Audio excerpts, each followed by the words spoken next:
Hi, I'm John Redden, and this is our 12 of 12 videos for CSRs dealing with difficult callers. Now, as I told you last time, we discussed the DISC. We looked at the D and the I.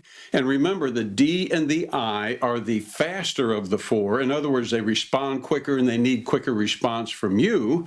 And especially if you're understanding that maybe you're a D or an I, how well you can relate. Well, in this, we're going to look at the S and the C. These are the slower responders, and understanding how this works. Now, a little bit of history before we get on. A man named Walter Clark developed this whole idea back in the 50s or so, and in the 70s, John Greer developed a personal profile system that allowed us to begin to start measuring these four types, how we respond, how we behave in different environments.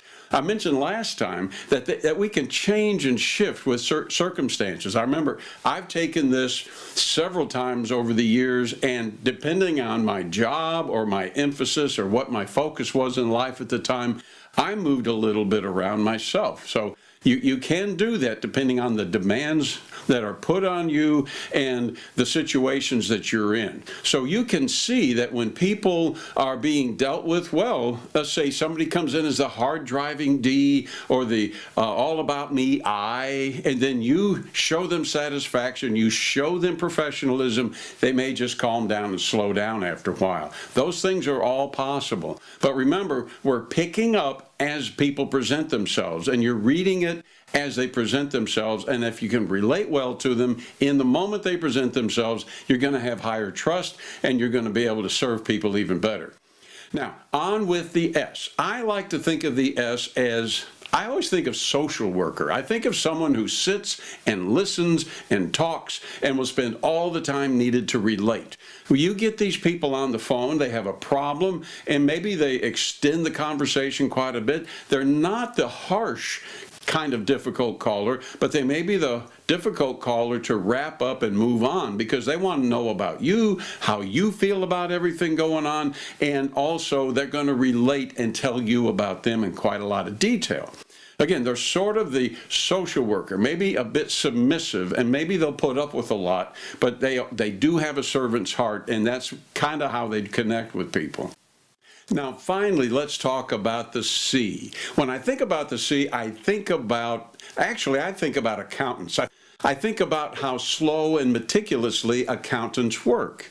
Because accountants, they enjoy just getting a pile of numbers and a bunch of papers and working through those all day and coming out with solutions. Just close the door, leave me alone, and they'll take their time on it. Now, that may be like some of you. It may be a little bit like me sometimes, but not all the time. But that's okay. C's are a great part of any team because they're so into compliance, and they're very conscientious, and they care about the detail. They care about everything being done well and being done in a professional manner. So you're going to find out that when you're talking to a C, they're going to need a lot of information. They need you to tell them answers to all the questions so that they feel more at ease. They actually, you'll notice, I've talked to a lot of C's, I've worked with a lot of C's, and they're very connected people. They're very much like the S. A lot of them, sort of a CS personality. And they've come to me before when I've worked in different settings, and they say, John, I just need more information. If I get more information, I relax, I calm down, and I work a whole lot better. So that put an idea in my mind. So every time I come to this person that's actually a C, I would give them more information willfully, intentionally, and I would see over time they become more and more and more calm and relaxed. They even thank me for that after a while. So we've gone through the DISC. When you're listening to the S, take your time, be with them, tell stories, listen to their stories, be as patient as you're allowed to be in your job setting. I know you got to talk to a lot of people.